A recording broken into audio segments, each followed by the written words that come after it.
Hello, everybody, and welcome back to the Pop Effect Podcast. You are currently listening to WIDR Kalamazoo, and your hosts are Paige, Emma, and Olivia. Hello, everybody. We're back. I know. We're back. A week was like too long. I actually was like sad. I know. I literally posted on like my my spam. I was like, I'm literally mourning the loss of like, because this is the only time I get to like productively like talk crap. Sorry, I have to censor my words. This is like the only time that I get to we get to have like a productive conversation where we're not just like genuinely saying the same like 5 things over and over again. Yeah. For like an hour and a half. And I feel like we missed a lot during spring break, I know. and then it came around to what we were going to talk about This week, and we were kind of like struggling a little bit because everything happened before our break. Yeah. Honestly, we could cover a couple things, but oh, don't worry. We have a lot to discuss today. We have so much. Yeah, no, that's what I'm saying. Who wants to say it? Not it. I'll do it. Okay. So first, we're gonna be talking about the. Okay, you don't need to laugh at me. No, it was just the vibe. Like, I volunteer.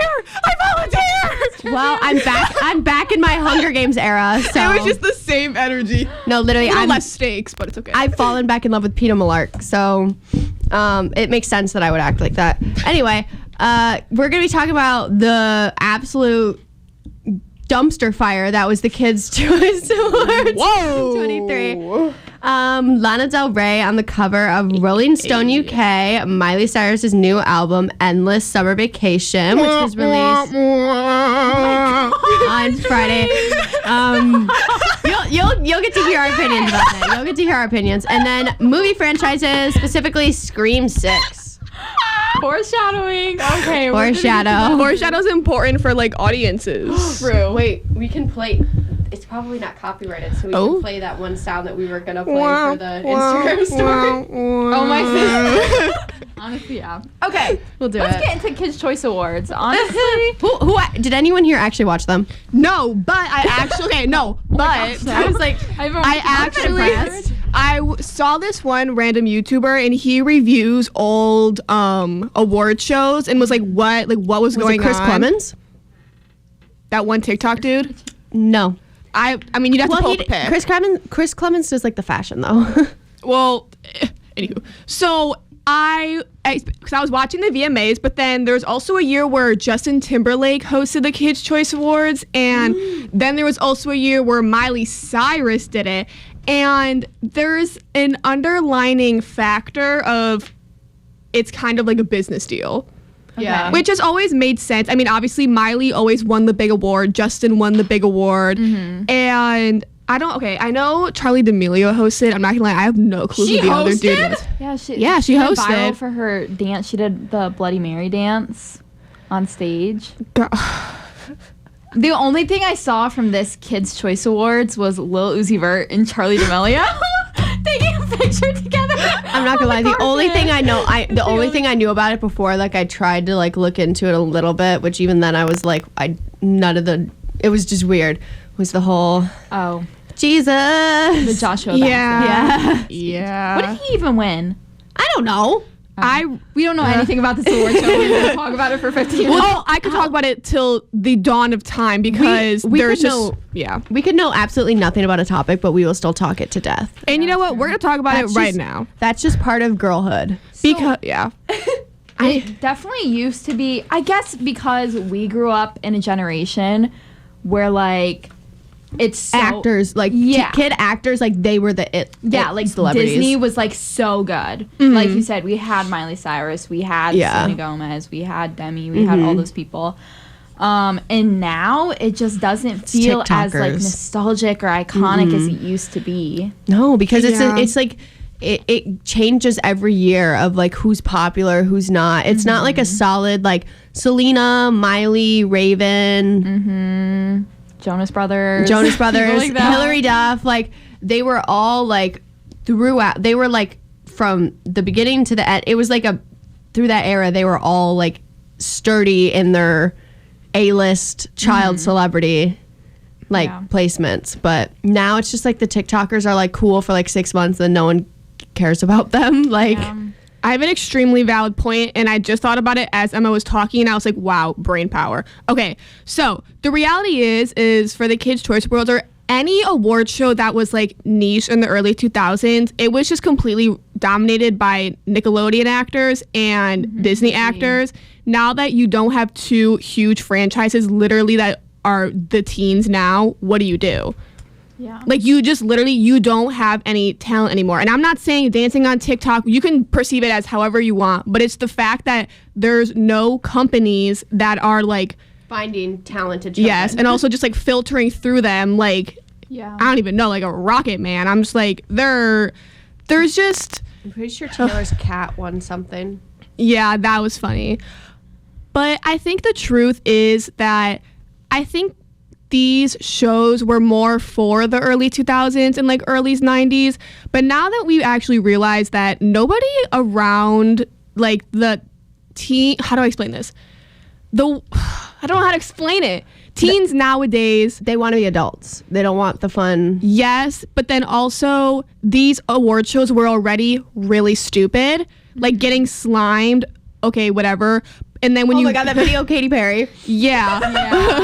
But then it's like, okay, but there's really nothing popular anymore. So then what's the point of just having like literally TikTokers win an award for just dancing and looking pretty? Because that's what they do. Because it's like favorite creator. Yeah. Or like favorite celebrity. And like you think It's about not talent anymore. You think about it compared to other award shows, like award shows don't just like go out of style. Like we continually watch Grammys. We continually Oh my watch God, Oscars. yeah. Well, it depends on the kind of But- award shows. Like this would. Okay, VMAs. We still watch the VMAs. Yes. But we don't watch Kids' Choice Awards anymore because we're grown up. We're not Yeah, kids that's anymore. that's very It's a true. completely different target audience, and I guess just how they're growing up now is not as fun Yeah. and interesting. I can to consult us a as it- child and ask her if she watched. Like, ask if people her age watch it. I bet like not a lot of people. Do I it, I'm bet not they, gonna lie. because I mean, there's just, I feel like there's been a bunch of award shows that have been like just like sizzling out because of the fact that a lot of these award shows are like early 2000s coded, and that's Yeah. just not where we are. Like, I mean, there was like the Renaissance, but that lasted for 2 seconds. So now it's just like only What people was the only really care. Renaissance?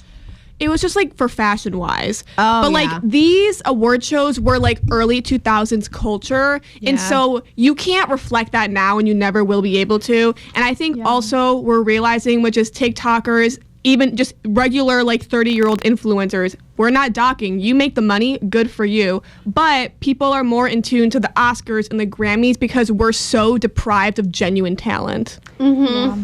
And like I know I made a comparison between Kids' Choice Awards and the VMAs, but the thing is VMAs is still just like targeted for music, Yeah. whereas Exactly. Kids' Choice Awards is targeted towards everything. And I think if they had a more specific angle, it might be more popular. That is extremely valid because they're just everywhere. because even everywhere. VMAs was obviously like 2000s, like Yeah. 90s, but like it's still pretty popular now. Yeah. Yeah, It's because like- music is never going away. It's considered like the fun, like relaxed one where like celebrities can just like wear something really weird but like have a good time.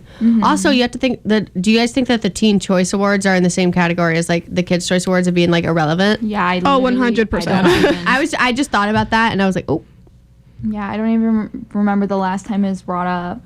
I mean, I don't even think celebrities even, like, obviously, I would just hope or just assume that they're thankful for winning the award. Oh, yeah. But, like, they don't take the time to, like, go. I think a great example is Olivia Rodrigo. The Kids' Choice Awards, like, teased that she was going to be there, and it was just, like, a video of her saying thank you. oh my So it was like Lord. they're grasping at straws to get people to come, and you can't even get Olivia Rodrigo to come. And in reality, she hasn't even been in the limelight for, well, actually, a little over 2 years. Yeah. And usually you would want to go to every event that you can get, especially if you're winning an award. Because Yeah. obviously we all know that they get told beforehand, especially if it's like Taylor Swift is pulling up. Obviously, you know like that when she's there's winning. a video, it was pre-planned. Like Yeah. they're not going to record a Oh, video just in 100%. case. Like So it's just like you can't even get people who are winning the awards to come to your award show.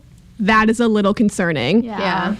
I downfall. personally don't think that these awards are lasting longer, which is kind of sad though, because nobody's really trying to create a new award show. So it's like they just keep dwindling. Yeah. Because it's like, it is kind of like the same, like the good old boys club of like the Grammys and whatever, where it's just like all of like the older, it's pretty much just like run and decided by like the producers and like the 50 age plus like group of people who are deciding like, who do we think should win? Who do we think's respectable, not who actually deserves to win? Yeah. I guess we can talk a little bit more about Joshua Bassett because that was like the biggest thing. Yeah. Okay.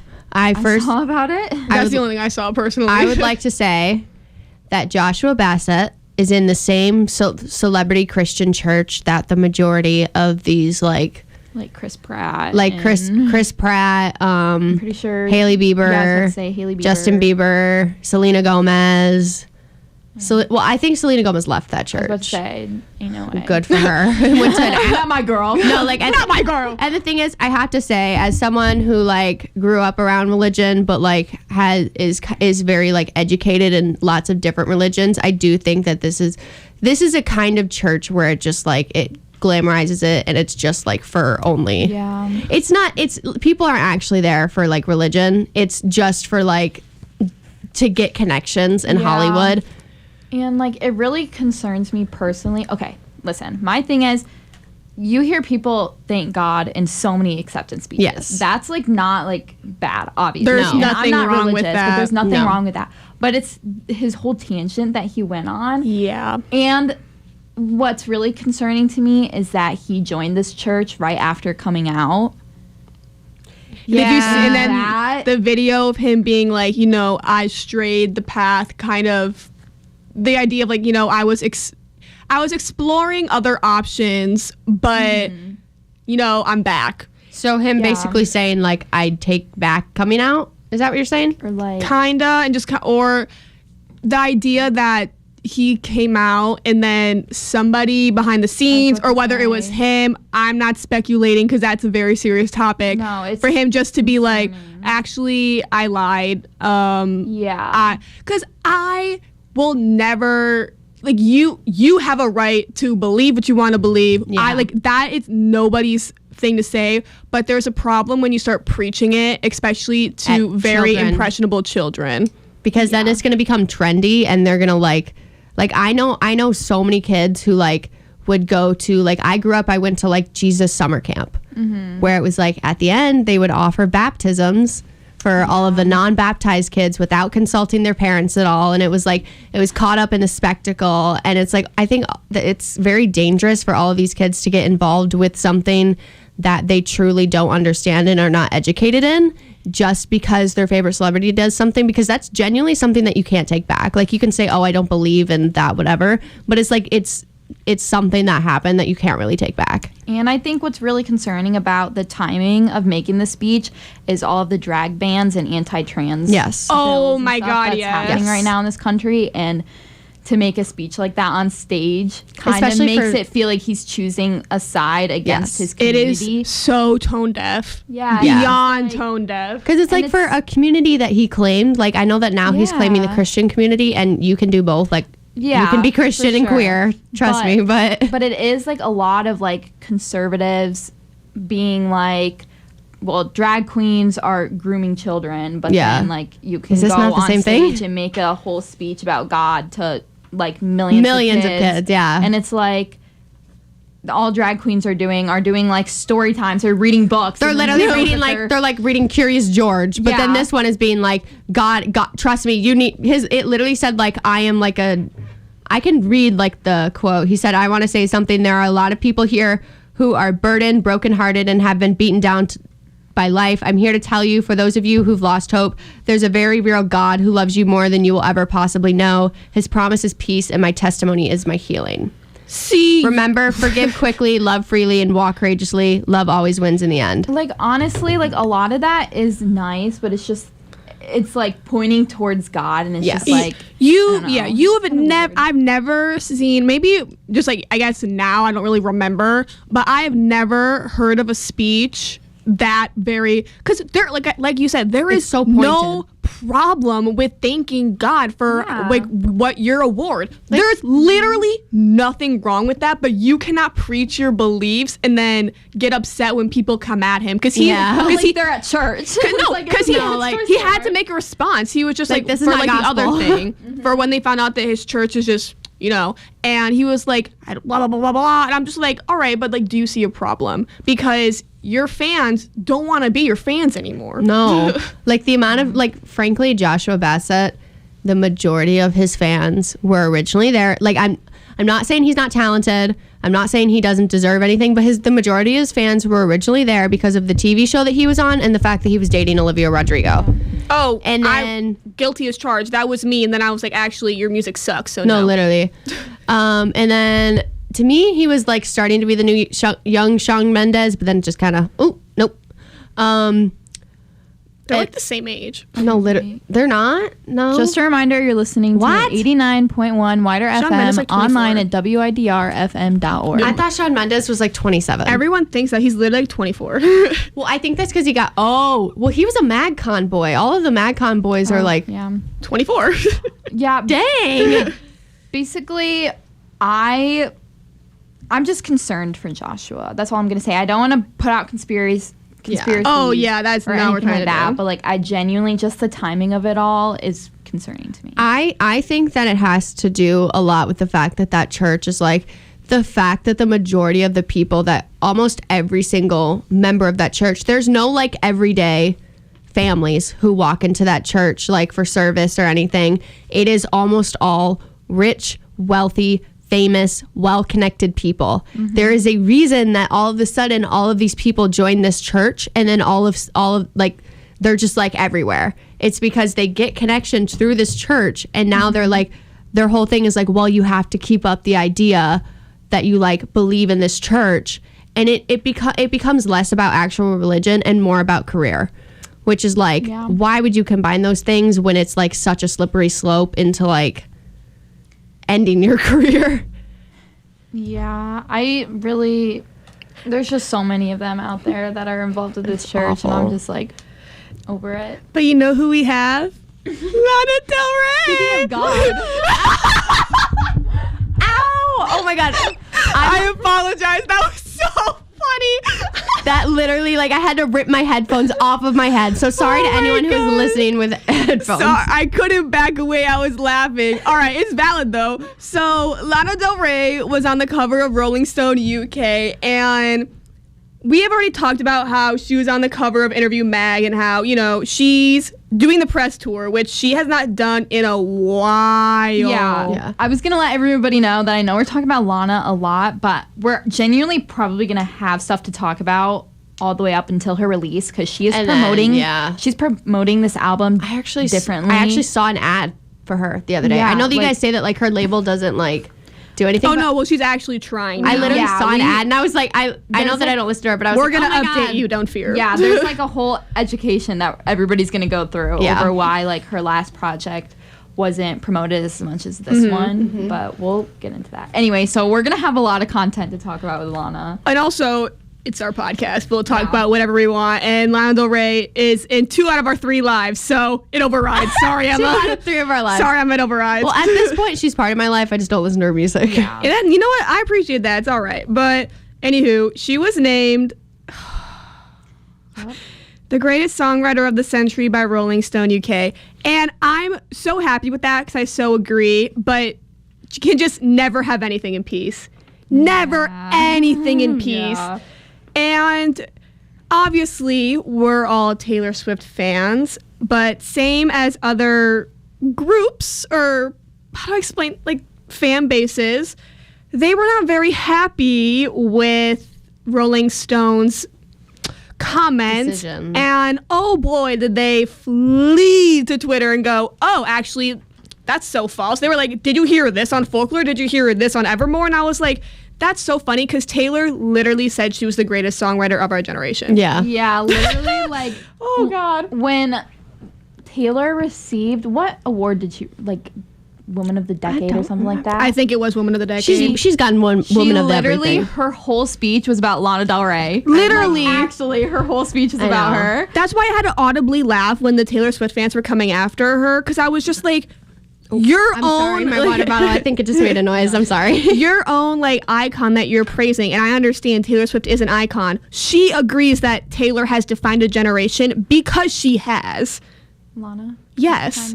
Okay. I mean, every single artist known to man has had Born to Die references in their songs, and I will go on that hill till the day I die. We should make like an Instagram post about that, like all the major. Figure it out. Born to. Oh, sorry, I was waving to the dude. Hey, King. But no, literally, like, I am not joking. And so that's why it's just so upsetting, because it's like, you will just not do anything to let this woman, like, get the credit she deserves, because she hasn't gotten credit for years. No, that I can say that that's true. And I would just like to say, as someone who comes from the Taylor side, I think that people need to start recognizing the fact that Taylor, this is going to sound crazy. To me, Taylor is more like it feels like almost like poetry, but Lana feels like it's mastered, like songwriting and like lyricism. Well, Lana, I feel like there's a big difference between them. Lana actually like is a poet. Like that's like her actual like. I messed it up. I mixed them up. Yeah. Yes. Okay. Yeah, Lana. My bad. Lana is literally like a poet. Yeah. And she didn't even want to be a singer. She just wanted her poetry to be out. Yeah. But she was like, I don't want anybody else to sing these lyrics because they're mine. Yeah. So she created this music career, a very successful music career. But like her thing is like, she will always consider herself a poet over anything else. And I think you can see it by, I mean, I've seen so many videos of like poets reacting to Lana Del Rey because it like her songs are literally just poetry, straight up poetry. And I think also just for like background, Lust for Life, which was her 5th studio album, that was kind of her transition album. And I think anything after that with NFR, Chemtrails, especially Blue Banisters, which we will get into, this is when she finally was like, you know what? I am a poet. Not that she's retiring the Lana Del Rey image, but she's like, you know what? It's okay to just be Elizabeth Grant, and that's what I'm going to do. And that's why I think people have... For those of you that don't know, that's like her government. Like, that's her actual name. Her government name. And that's why I think sometimes people can get upset with the Lana's music after the turning point with Lust for Life, because it's like she's actually being herself and she's not a character anymore. And sometimes I feel like people forget that Lana Del Rey is a character. Even with just like the Taylor Swift fans attacking her on Twitter, it's like she's just trying to like you said, she didn't want anybody else to sing her poetry, so she's singing it. And it's just like I love Taylor Swift, but Taylor Swift could never have written any of the albums that Lana did. And I think in some retrospect, let me just say that Lana could have improved at least Midnights, to say the least. Oh, yeah.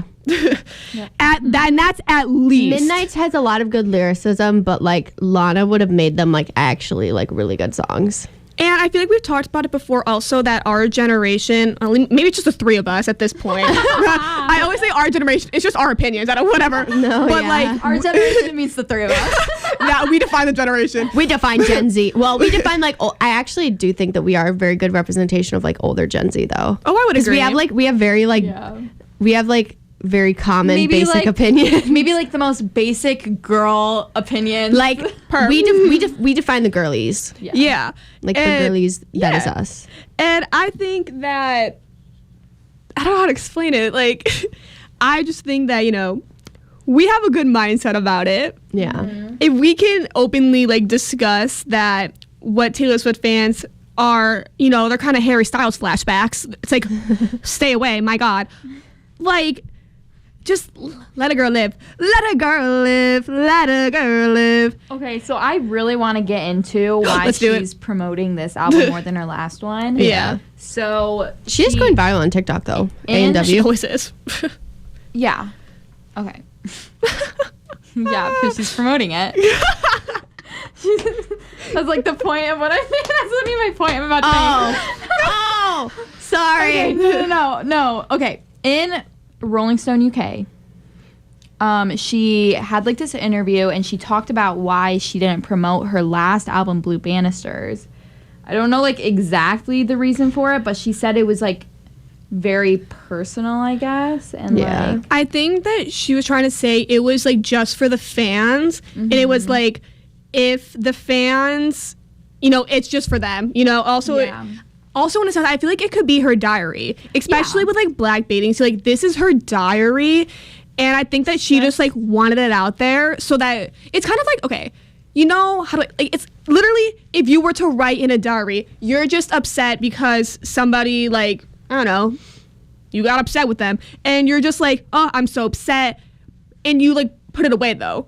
And then, your next journal entry, you're talking about how you love pasta. Like, and I feel like this was literally her diary in like poetry / like a musical form. Yeah. And she was just like, I don't want to promote it. It's for the real fans, which when I read that, everything made sense. Yeah. Because I was like, nobody likes this album and why? And now it makes sense. Yeah, it's genuinely my second favorite album of hers. Like I love it so much. What's your favorite? Wait, let me guess. What? Yours is the Chemtrails one. Your favorite? No, Ultra. I was trying to guess your favorite Lana album. It's the Ultra Violence one? No. Yours is NFR. Mine's NFR. Majority is NFR because of the fact that fans are NFR. Because it's correct. I don't know why, but I thought you had a different. No, mine's NFR, Blue Banisters, and then Ultraviolence is my top 3. I knew that the Ultra That's one. real. I was like, I hear you talking about that all the time. Mine constantly changes, but NFR is always number one. But anywho, I also saw a thing that NFR, Chemtrails, and Blue Banisters is like a holy trinity. Oh, yes. And I was agree. like, oh, because it makes sense because you have like Born to Die. Sorry, Paradise. You're like the child that nobody really remembers. I love you, Paradise. Yeah, but I mean, my favorite song is on it, but the rest of it I like don't really listen to them. So you actually have really like that. you have Born to Die, Honeymoon, and Ultraviolence. 3 changed her entire career. Then you have the middle child, pretty much, Lust for Life, which is like, you know what? Just a transition. Yeah, I'm retiring Lana Del Rey. I just want to be Elizabeth Grant, but I will still obviously be under Lana Del Rey. And then you have these 3 albums, which are, in my opinion, her strongest lyrically and like, how do I like is poetical a word? It's just poetic. Poetic. Poetical sounds funnier, so I'm gonna say it. It's just so poetic there. Oh my god, Olivia, I have something to say that's gonna literally blow your mind. Okay, think I'm so about it. scared. People have said there's like a trend with like Lana albums, and it's like a cycle, I guess. Yeah. So the first album, Born to Die, is like obviously like fan favorite, like everybody loves it. Yeah. And so is NFR. And then you go to the next album, Ultraviolence and Chemtrails are like the underrated, like controversial, because Olivia. like they're kind of like different styles and what she's done. And then Honeymoon and Blue Banisters are like the underrated albums. And then Lust for Life and her new one are going to be the experimental albums. I saw that before and I was like, oh my gosh, like it makes sense. That genuinely makes so much I'm not sense. saying that's like Lana did that on purpose, but I saw a fan say that once and I was like, wait, that kind of like makes sense. Just how like the albums were received. Oh, Just how they were received. That's 100%. And I think also, so Honeymoon and Blue Banisters, because it's like, and then yes, yeah, I honestly, that genuinely makes sense, and that's why I'm like, bring it on, because Get Free's on Lust for Life, so I'm like, no, I am so excited for this album. I literally, I think that, and good. The Grants, which is like the album or the song. Said you're listening to. Yeah, I did, Okay. but you two were talking. I said it. Oh, I'm sorry. It's okay. I was trying to make a room quiet, but it wasn't working, so I just said it. Anyways, so apparently The Grants, which is the first song on the album, is supposed to be released on March 14th. I hope it comes out. And like, 2 days. that is huge. Especially because that is the first track, and the first track of a Lana Del Rey album defines the entire album. Really? Yeah. The entire album. Okay, I also have one more thing to say, but I'm gonna say this thing real quick so we can go Okay. on. Just a reminder, you're listening to 89.1 WIDR FM online at widrfm.org. Okay.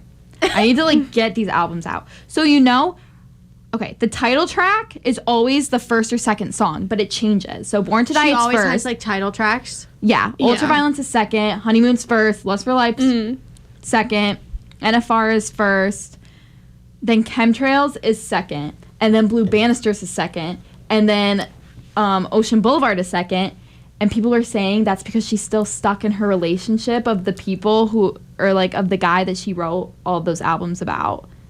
Because each album is about a different guy.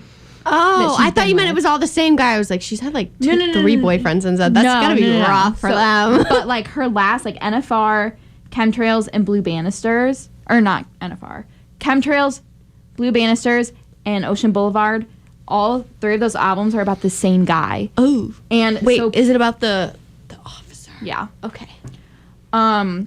I I know what he looks like. I saw that Yeah. picture of them outside of his work. He's really weird. Okay. Anyways, but I saw that and I was like, because I was wondering why, like, she didn't have Blue Banisters first, and it was making me mad, but it was literally, like, intentional to do that. Yeah. Ah, she's just so smart. No. She's so smart.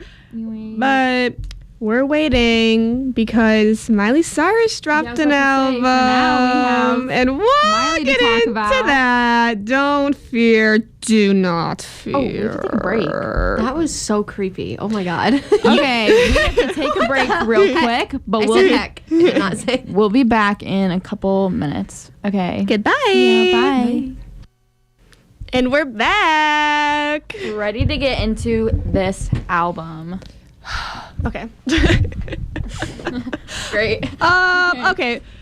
So, I mean, I did write down favorites because I was just like, I took notes. okay. Oh, yeah. Okay, you can't read all your notes. Oh, I'm not girl. going It's to. like, I was literally with her. Me and Emma listened to it together, and she was writing full on like essays for each song. And I was just like ranking No, them. Olivia, I'll show you them. Let's see. Oh wow. Okay. Oh wow. So wait, before we even get into our opinions, I wanted All right. to like explain. So this album is kind of split up into like two different parts. There's the AM and the PM. So the first 6 songs are like AM, like this side represents morning time, energy, potential of new possibilities, and the PM side represents the night, wild side, glamour, stuff like that. Personally, I'm a PM type of person. I think all I my like- songs were from PM as well. Yeah, I like the PM side better. I'm not gonna lie, but I think that's a cool like artistic take on it. Yeah. different- I didn't know that. I think that's know, really I kinda- interesting, but I personally I have not heard anybody actually genuinely enjoy the album, which was kind of shocking because I mean it's Miley Cyrus. Everyone liked the live thing though because she Yeah. performed the climb. I've yeah. heard people talk about like specific songs. Like people really like River. That's a good song. Jaded. Jaded. People are talking about that. I actually one. really like that song. Nobody's talking about my favorites, Which though. is? Violet Chemistry and Wild Card are like my 2 favorites. Do I even? Let me see. Do I like any of those? I literally. Oh no. Oh, okay. I mean, Sweet. okay. I think that a lot of people will agree. Sorry, I'm like not talking into the mic. That after her iconic Heart of Glass performance, especially then after Plastic Hearts, her voice is just so rock. It's so rock and roll. And Yeah. that she was just like jaded. And I was like, all right, girl, but like, come on. Like it would have been like a good like outlier on like a rock album. Yeah. I do appreciate though how she can like change up her aesthetic and like she has like a different look for each album and she has like a different sort Yeah. of like sound style. But I think Her voice. because is just- of Plastic Hearts, it's like popularity. People are going to Yeah. want that from her for the rest of her life. Yeah, and the funny thing is though, it's not like people listen to like like when Taylor Swift went into pop and they were like, oh my God, it's like so good finally doing something. Like rock is not like people want pop, like the general population wants pop a lot more than they want rock, Especially Miley fans. because she has been a pop girly for a decade. Yeah. And I think the fact is, like, frankly, we all know that she smokes a lot. And so her voice kind of has a lot more of an edge to it now than it did beforehand. So I think like the rock just fits her so much better because her voice just has like this like grimy sort of. Like, yeah, it just sounds like she should be at like a concert in the 80s with like a lot of eyeliner that's probably like 2 days old with like heavy, like rocker people. I don't know how to like explain, like biker, like guitarist type things. Like she's perfect for her voice is perfect for like rock. Yeah, no, I agree. I do have to say Plastic Hearts is definitely like her best album, her best era. I think that was such a defining moment in her career, and it's just hard to be as successful as that now. Yes, I do think though this might be like part 2, like the adult version of like her bangers era, where like she got divorced.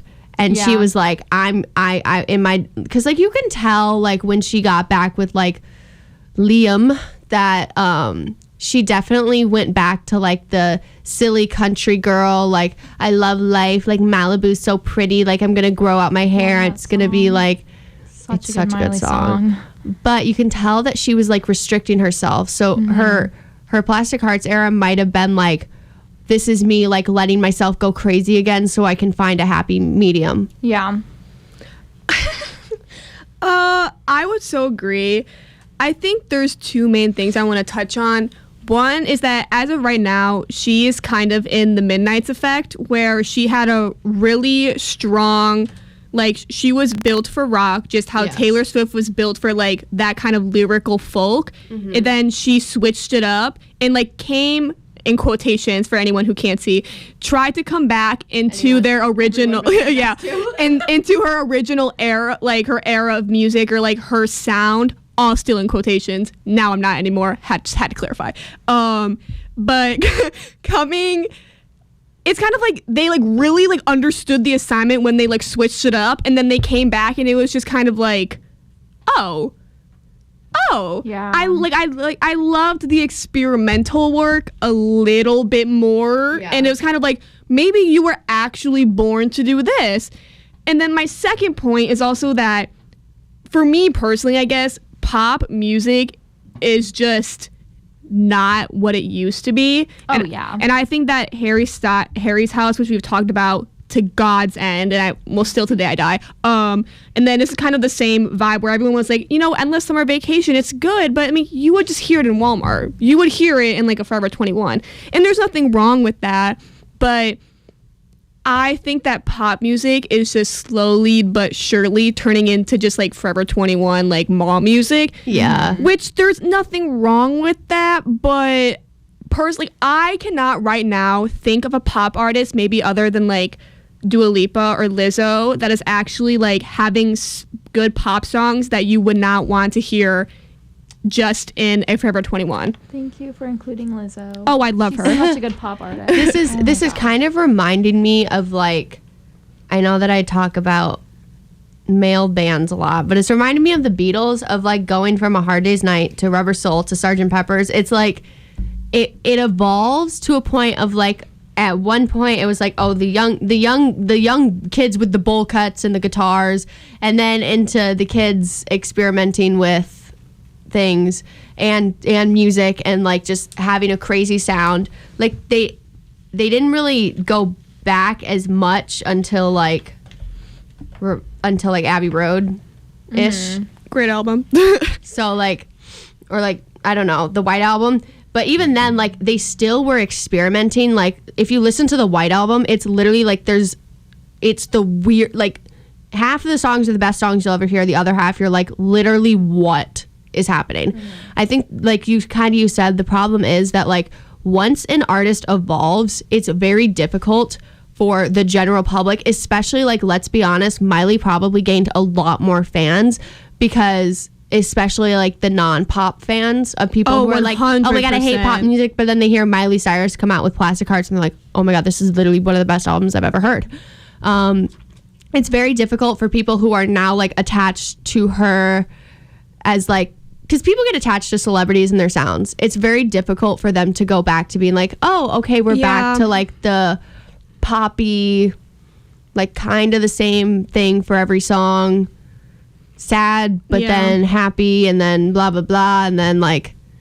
And also I feel like with her choice in single, like Flowers, I feel like that was so like, not saying this in a bad way, but it was like kind of misleading towards the rest of the album because she only had one other song that was kind of like, because everyone was like, oh my god, this is a divorce album, oh my gosh, and it was just like love songs, which not saying she can't write about love, but it's like I think she's had 2 boyfriends since. With this song, it kind of gave people an idea of what it's going to be like, and then it was completely different from what it actually is going to be. That's like a very fair point.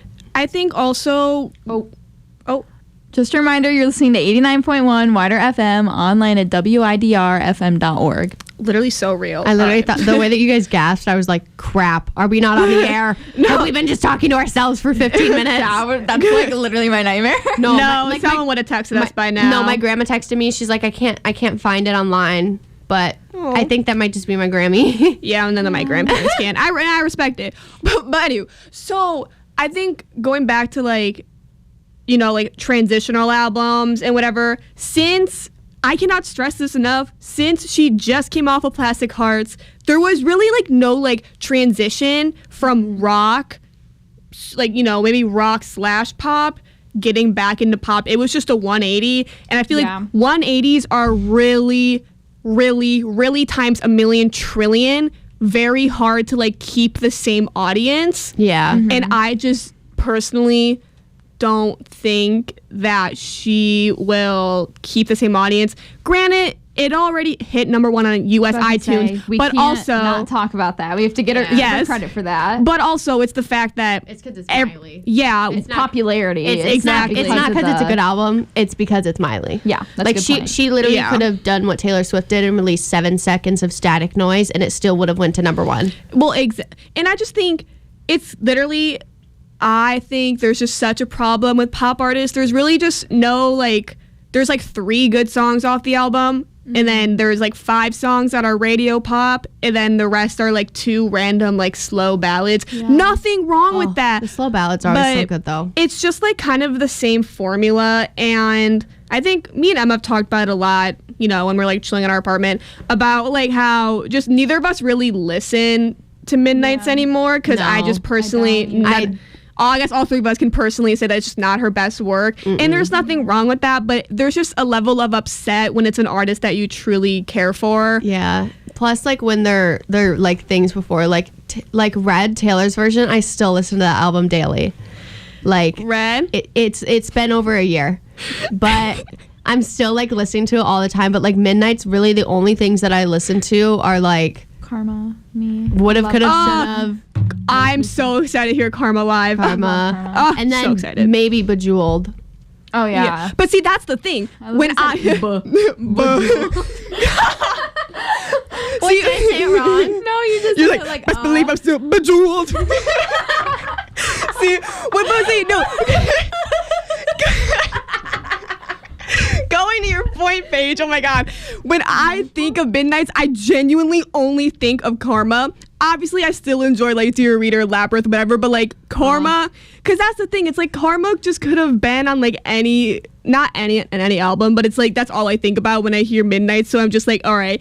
It's kind of the same thing with Miley Cyrus. Personally, not a single song stood out to me. I was actually doing podcast stuff. I was, you know, making our little post, and I was like, obviously this is the time to listen, and I was just like, I was like, did the song just switch? No, actually, the same thing happened to me. I don't remember what happened, but I found the video of Austin Butler like doing a spoken word of Red, and then I got so distracted, and I was like, "Oh, we're on another song." Like it literally, I was getting half of my notes are like, "Oh my God."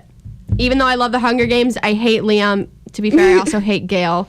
But and then I was like, I couldn't understand the words. It's like this would only be good for like one vibe. I thought this was about divorce. Cody, her indie era. I'm bored. Literally Zootopia soundtrack vibes. Oh my god. What song is that? That was Violet Chemistry. Not my favorite one, girl. Come on, that song should not be put in Zootopia. Oh my god. No, but not like actually during, but it sounds like the thing where it's like at the end, like the end song. Okay, I just wanted to highlight like an artist who I think transferred sounds smoothly. I don't know if y'all listen to Charlie XCX. I'm But not gonna lie, I don't. She has like perfected like this really hyper pop like catwalk sound. Like SL. Yes. Pop. Yes, exactly. So she had exactly that whole like era of her, and she came out with an album in 2020. How I'm Feeling Now, I'm pretty sure that's what it's called. And then she went to her 2022 album Crash, and some people are like, okay, that album is like too pop. What? It's Charlie XCX. Yeah, like. no, but the thing is, like, she was hyper pop, and then she went to like pop music. So people were mad that she wasn't hyper pop anymore. Like not like screaming on stage. Like, girl, she's still gonna do that. But like, I think like the transition between the two were so smoothly, and maybe that's because hyper pop and pop is still just like pop music in general. Yeah.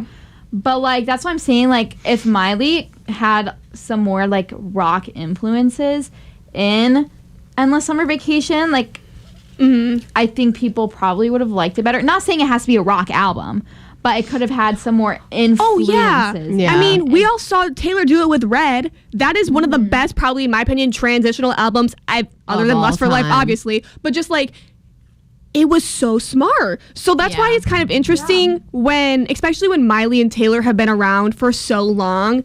And Everyone loves them no matter what. Like, you've seen the success of them, but also like you've met the producers, you like meet and so it's just like not what happened, because I think that's rude, although we have been dragging her. But like, Not her, the album. yeah, that is true. Still love Miley. Like with an artist, but, when you're dragging your work, you're kind of dragging them. Yeah. but I think also, like earlier you were noting when she released like her kind of version of like Olivia Rodrigo's driving harmony, whatever it is, like Driver's license? no, like the documentary of like her making the thing songs on Disney. Oh yeah, she had like Yeah. a Disney Plus like live concert. Yeah, In like her and backyard. everyone only cared about The Climb. Nobody cared about her work now. of nostalgia. And it's just kind of yes, but then also it's like if you genuinely liked a song, you would. But I don't know if I can keep talking about this because I just Yeah, really I don't was have gonna anything say, else we to can say anymore. Like We're gonna go over today, by the way. there's no way that we're only. warning, if you had plans, cancel them. You're stuck with us now. If you have plans at 3, right at 3. Cancel them. Yeah, Because we're like, about to talk about you're like- Scream. And a lot more. A lot more. Okay, so basically we're going to talk about popularity of movie franchises, but I thought of this idea because I went and saw Scream 6 in the theater, which, wait, let me get my stats out. While she's getting her stats out, I want to say, hi, Eric. How's it going? We're talking about movies. Also, Paige had the same opinion that Scream 6 was phenomenal, which was good. Because I watched 4 and 5 on Friday, and I was like, oh, wow. I've never seen a single Scream movie. That's so upsetting, scary. Emma. I literally get so much anxiety though from Maybe scary. watch 5 for just like goofy reasons. Is it like jump scares? It's just bad. Oh. No, because the thing is though, I got No, it scared. will be I got jump scared at scares. 47 meters down.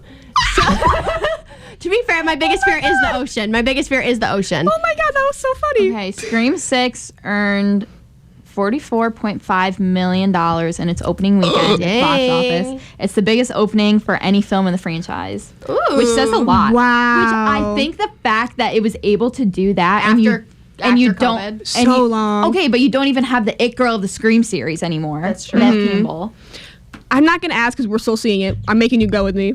Oh yeah, I'm I'm- seeing it again with Olivia. I'm chaining you like to my car and Okay. we're going. Yeah, I don't want to share any of my opinion. I really thought it was a good movie. There was one thing that like let me down about it, but like I'll save that for after we see it. 'cause, Okay. like, obviously, I'm not going to spoil. Yeah.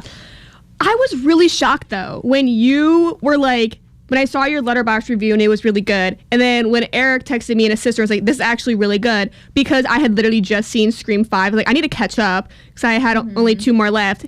And I saw Scream 5 and I was just like, I think for Scream 5 there was so much just commentary about like a franchise as a whole, if that makes any sense. Like they're always just like, and this is what you do in sequels. This is what you do in this. Also, just the killers were just bad as well. They didn't make any sense. Okay, they personally still for me. kind of do that in Scream 6. But obviously better if it's good. But yeah, well, the thing is that this Scream 6 is mirroring Scream 2. So have you seen Scream 2? I've seen all of them now. Okay. So that one takes place in college. This one takes place in college, and they go through what like the sequel of the movie is like. Now I know for a fact that I happen. definitely cannot watch it because if it's a horror, if it's a murder movie about college, I will become paranoid. It's I'm just- so excited. yeah. But like, I think like because there's a Scream 7 that's gonna come out. They're gonna start filming. And Do you probably think it's come gonna be out like next year. Halloween where they go until they're like in the 20s?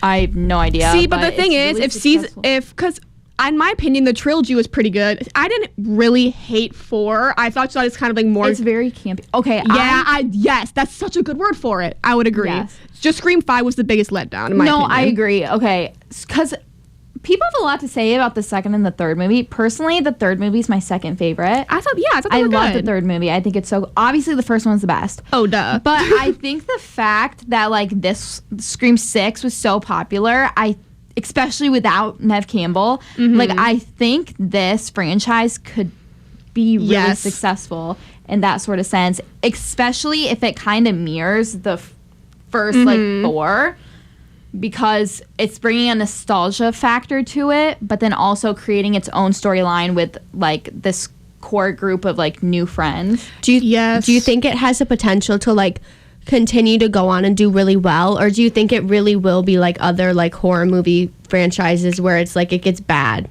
Like I think it's everyone gonna just be watches. good. I think it's possible because like we were just saying, I thought 4, as we agree, was just pretty campy. Like it was just kind of like, oh, whatever. The 5 was only the worst one, but the fact that 6 was good, also the fact that Jenna Ortega's in it, obviously there's other phenomenal actors and actresses in it, yeah, I but Jenna forgot that she was in Ortega it. is like the moment in Hollywood, and I think that she will be literally for years on end, and I think anything with Jenna Ortega will get views, and I'm the reason for that. Yeah.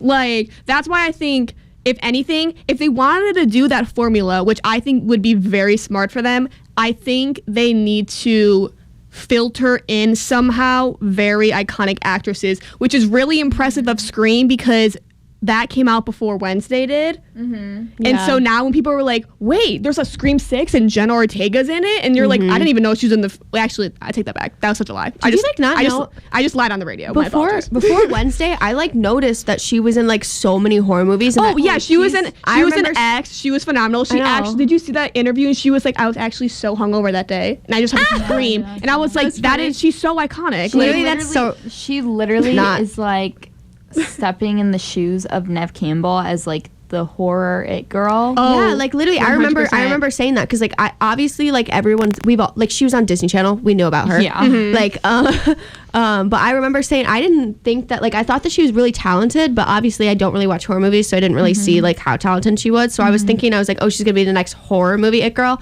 But now I'm just like, oh, she's gonna be the next like it girl in Hollywood. yeah. Just on SNL last night too. Yes. She was. She was phenomenal. I literally have not. I don't think I've seen an episode of SNL in Also, since One Direction. Also, to add to that, she became an executive producer of Wednesday, so it's actually going to get better, and they're going to get rid of the love triangle because Oh, thank God. she blasted them, and I think she has every right to. Also, she's going to be Lydia's daughter in Beetlejuice 2. Yes, did Like see that. she is literally. way. I'm telling you, like I am so. I mean, obviously That everyone makes so loves her much now sense. because of Wednesday, but like.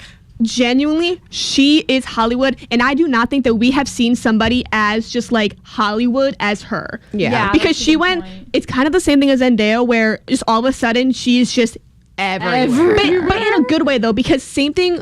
I could talk about this for literally hours. Oh my god, the same thing that Zendaya and Jenna do is that they're in the limelight. They're everywhere, like work wise, but they're so personal, and that's what used to be Hollywood glamour, is Yeah. when you would see like Brad, Angelina, and Jen fighting it out, but you didn't see like the messy tweets in 2013 or 20 million years ago, and Brad's like, oh my god, I love Angelina, I wish I broke up with Brad. Like, wait, Brad, I wish I broke up with myself. wait, y'all get the clue though. Like, there's a level of secrecy, and that's what I think Jennifer Aniston was trying to talk about, but then got a lot of backlash for, which, whatever. Oh, yeah. It's Jennifer Aniston.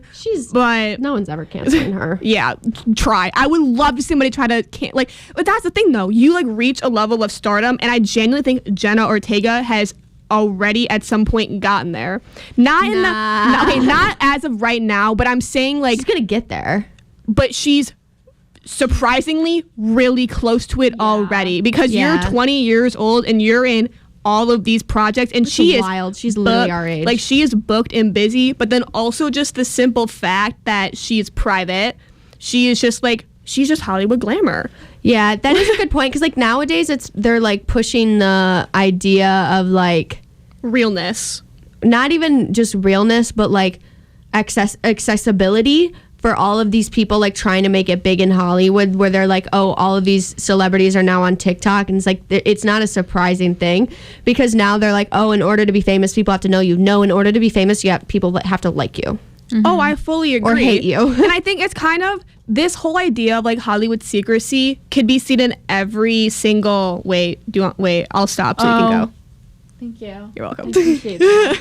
You're listening to 89.1 WIDR FM, online at widrfm.org. Sidebar, really funny, but that clock is not the right time for the daylight savings. Yeah, I know. I literally didn't even realize that. All right, my apologies. Sorry, got sidetracked. Anywho, I think this is also a great example.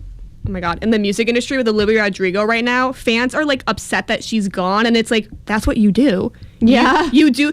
You're supposed to do that. I mean, it's literally a formula. You do your press tour. Same thing with Daisy Jones and Six right now. They're all doing the press tour. They're all going to the events. They're all doing this and that. They're promoting it on their Instagrams, and then you leave.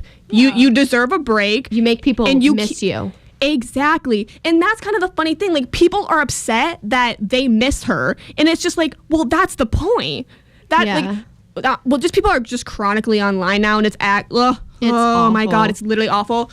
But I just think that, especially with other movie favorite franchises, that's why I think a lot of franchises, they're better. The better ones in quotations are from Star Wars or Jurassic Park or Harry Potter, because you didn't know their lives. You just saw them on the screen. You saw them do an interview, and you're oh my God, they're so cool. Yeah. When I thought of doing this idea, I was okay, obviously Scream is a really good franchise, and there's a lot of other popular ones. But then it made me think there's a lot of successful movie franchises, way more than I was thinking. Mm-hmm. I was thinking maybe a couple, Harry Potter is successful, Twilight's successful, Hunger Games is successful. But then there's so many more. Yeah, there's a lot that you kind of forget about. But not in a bad way. When do you start to consider something a franchise? Because people call it a franchise, but then it's only had 2 movies and maybe a TV show. Okay, because you can have a original and a sequel. That's not a franchise. Yeah, I feel it has to be 3 or more. Yeah, I would agree. I think also having the pre-books is really important. Literally, with franchises are always better with books. With Twilight, Hunger Games, Harry Potter, anything, which I think makes Scream or Star Wars or Jurassic Park really impressive for the fact that they were able to create a cult following without having just the characters already developed. Yes. Also, I don't know if y'all know this, but there is a Scream series that was on MTV. Oh. There's 2 seasons of it. It's not on really good, MTV. Are you kidding me? I literally watched it. It was so good. Oh, I personally maybe I need to rewatch it, but I personally just did not enjoy it. No, I've rewatched it probably 6 times throughout my life. It was my favorite. It was my favorite show when I was in high school. But yeah, it just goes to show that these franchises, they if they don't have a book beforehand, it just makes it impressive. They can and they can do TV shows and stuff like that. There's so much to do with these movie franchises. I think it has to do a lot with if you look at them, they're a lot of the times it's dystopian, fantasy. Yes. There's a ton of world building. That's what I always talk about. That's why my favorite is Harry Potter, because there's literally there's hundreds, actually probably tens of thousands of books out there about just the world itself, and has absolutely nothing to do with the characters. All of these franchises Twilight, Hunger Games, Star Wars. The fact that the most realistic one is Scream. That's actually kind of funny. Because that's the funny thing. I feel like that's actually such a valid point, because I feel like, why would you have like Lord of the Rings is like one of the a gigantic franchise about just like two teen girls living life. Yeah, that's like one movie. Yeah, that's just, and that's such a valid point. Oh my god, like just Booksmart would not have like there would just be no reason. And I think franchises nowadays are really hard to come by, because it's like you have to have a book. And then you have to have franchises now. It's like the only way for it to last is if there's a book. It is so hard. That's why I'm a Rian Johnson stan and the whole Knives Out, because I can see that franchise being. I am the biggest Knives Out stan of all. After I saw, I loved Knives Out, the original, but after I saw like Glass Onion, and then when Ryan was like, "Yo, I'm so down to like do a bunch more movies," I was like, oh my god, like I'm living and watching a franchise like really develop, because yes, Scream did, but they already had like a genuine following. Yeah, we are in the era of watching the Knives Out franchise be huge, and like it's an honor. It's an honor to be here. I think my mom told me this. I don't know if she like made this up herself, like real by her thoughts. So real. Or like if she saw a tweet or something, but like people were saying like they would love to see Pamela Anderson in a Knives Out movie.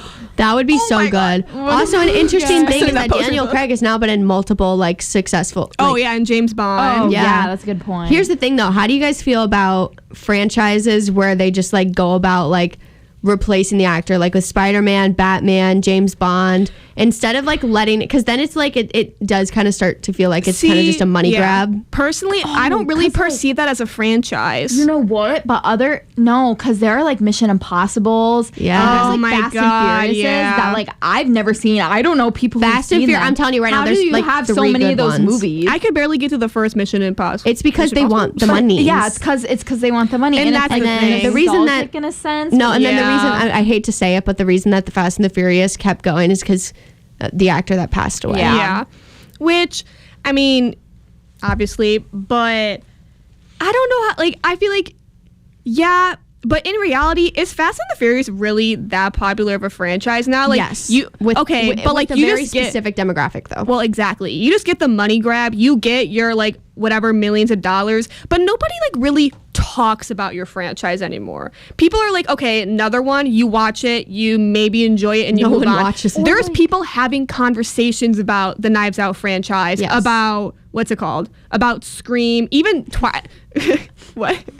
Were you talking about Scream? We literally had it written down. She goes, what's it called? But what? What franchise were you gonna ask me? Wait, what? She goes, what's it called? Oh, that was that. I just picked up my mom's mannerism all the time. It's like, what's it called? But Scream, which, okay, I didn't. Twilight's not my favorite franchise. But I love it though. It's not. Oh no, it's not. But I'm wearing the shirt. What is it? It's Star Wars. But actually, I literally just lied on our Instagram today. Actually, I'm also gonna retract that because the last three ruined it. Genuinely, as of right now, it's either Twilight, but like in like retrospect of like genuine like good things, I'm just really excited for when Rian you Johnson. say Star Wars, are you talking about like the first new 6. age? No, that's why I'm saying like if you ignore the 3, I'm a Star Wars stan. The amount of like nerdy dorky things that I like really want you to get into. How did I not know that you? My brother loves Star Wars, and since he's my twin, I love Star Wars. We are watching the entire thing. How we never talked about this? Okay, so sorry. Oh my God. So sorry. Sorry, my mind is just like blown. I didn't know that you were like. I just don't have a Star Wars shirt. Like, you know, like the stupid. But that I don't know what I was saying anymore. I got so sidetracked. I so apologize. I don't even know what I was gonna say. Okay, how about we each just to wrap it up? Wait, we can talk about our faves. No, wait, I was gonna say one thing. Yes. Like, okay, I've been going to the movie theaters a lot, obviously, and there's like the new like John Wick movie, but I've never even heard of any of the other 3. And it's just like there's some of these franchises that just can't like, even picture. We didn't talk about like the ex Pearl Maxine. That's gonna be in a phenomenal. That's gonna be a good franchise. That's gonna be a phenomenal. Oh my god. This is gonna be a really long podcast today. No. We don't have to, like, really get Sorry, into I just it. like completely forgot that like Maxine's gonna make it a trilogy. I'm like, let's go. How about so fascinating. how about we discuss our favorites and then wrap it up? We already discussed my favorite Scream. Okay. I just love it. It's just Emma just wants to talk about Harry Potter. That So is go ahead. the factual. the acting, the characters. It's just all so good, and they're like kind of cheesy in a sense, but it's just please. At least watch the first one if you haven't seen it. But if you like the first one, watch like the rest of them. Harry Potter. Okay. I know that Olivia, I have like literally like I literally sat her down and forced her to watch like the first 4. And it is a trying task to have a marathon the first time that you watch it. However, I have to say Harry Potter is one of the like most well executed franchises in history, and I think that has to do with the fact that they were like filming like back to back. Like, I hate to say it, but those kids did not get a child. Like, the actors didn't get a childhood because they were actually filming it. Like, I'm pretty sure that they were like 19, 20 when they were 21 when they were wrapping it up, and they were only supposed to be like, they were supposed to be 17. Yeah. Like, in the things. I thought you were talking about the date. I was like 1921. 1920. I was like, what? The 1920s. Yeah, Harry Potter wrapped in 1922, 1921. So lost. No, but they kept it very realistic to the ages. They also switched directors because I have to say the first 2 movies, it's like candy, sunshine, mystical happiness, and then second that Order of the Phoenix happens, it is a dumpster fire of like trauma and sadness and death.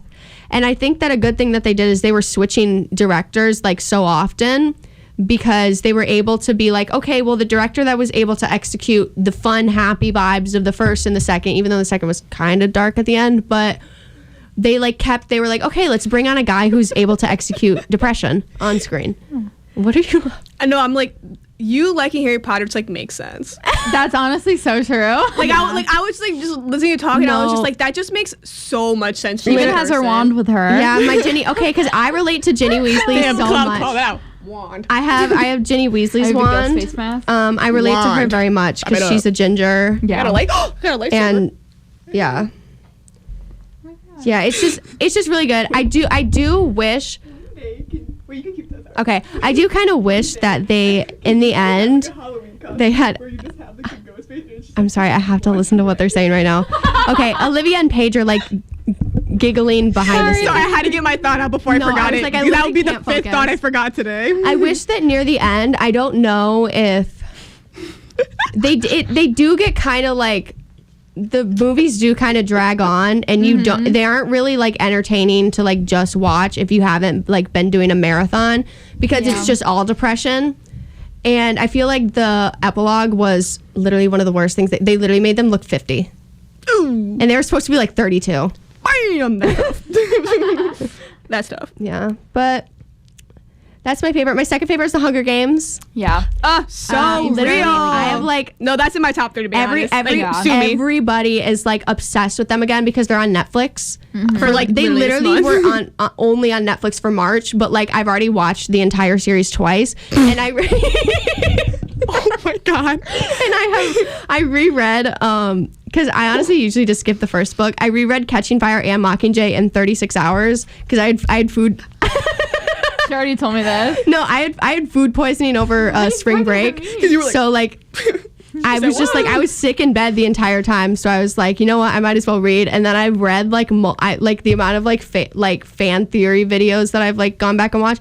It's just so good at world building. Like the concept is like, you would think like, oh, like dystopian, like killing kids. That's like a thing that's been Kind of done. depressing. But it's But like the characters are just so good because like their characters genuinely, even the ones who are supposed to be like the heroes, are so flawed, but they're so well built. Okay. You go. I'm done. You don't have a favorite franchise? You're not gonna talk about Star Wars? I just like it. Is that your favorite? State it. Maybe. We need a definitive Talk about answer. Twilight. Talk about Twilight. We need a you don't have to talk about it. We I just want an answer. genuinely like too many movies, and that's why I can never decide. Oh, okay. I was about to say Little Women just because there's like 5 different renditions, but that doesn't make any sense. No, that does not. So No, I'm gonna but just say I best like one's The Hunger 2019 Games. I like Twilight. Okay. I like the few Jurassic Park movies. I like Star Wars. Okay. Yeah. Valid. Also, The Hunger Games has Josh Hutcherson. I like Scream. Duh. Okay, so we're gonna wrap this up so we don't go too far over. But I have to say one thing: please, please, please watch the Oscars tonight. Oh yeah, everyone. yeah. We're assigning homework. We are assigning No, homework. we are. We're gonna discuss it next week. I actually think that we might be able to watch it tonight. We OMG, won't be like girl. that busy.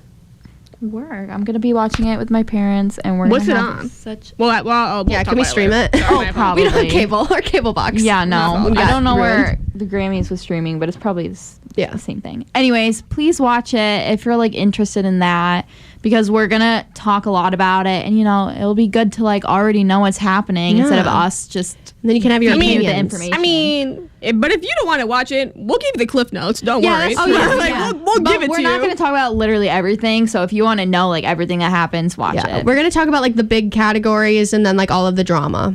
Yeah. Don't fear. We got you. And then make sure that you follow us on Instagram and TikTok at the Pop Effect Pod with an E. Please go like all of our recent TikToks. Thank so you. fun. I know. Literally, there was one about Olivia just doing the jig, and it literally became our most popular TikTok. So if you want to go see Olivia dancing to Cotton Eye Joe, go look at TikTok. pull up. Okay, we'll see you next week for some Oscars and whatever else we have going on. Bye.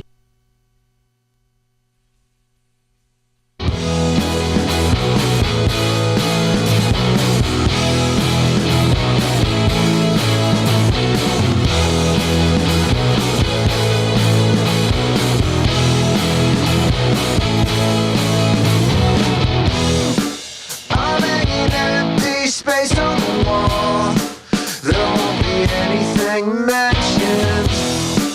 It makes the move out an easier haul. That was my only intention. And every glass is a classical jar. And every pot is just Teflon. And all the knives are sharp as a sponge. Leave no convenience unstepped on. And I can't